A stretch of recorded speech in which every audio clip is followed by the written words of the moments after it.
ASL is American Sign Language. Solution. That's what you need for any problem. Think of few from Unit 7, but now you're doing 2 of them. Solution. This class is not difficult at all. I think it also has a lot to do with the professor. My professor isn't difficult, and he is very flexible with the way he teaches, which is why I think this class. I took this class thinking it would be a new learning experience for me.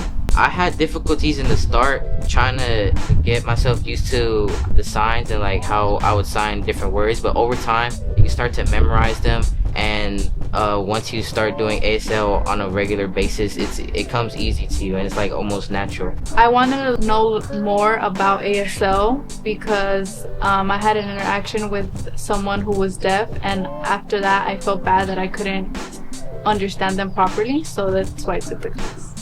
Yes, I would recommend this class to others. I think this class is very fun, it's very interactive, it teaches us a lot of new interesting things that you wouldn't know or you wouldn't learn of if you weren't in that class. In English and Spanish, and I wanted to have another language in my basis to use, and I also thought it would be a really good learning experience for me.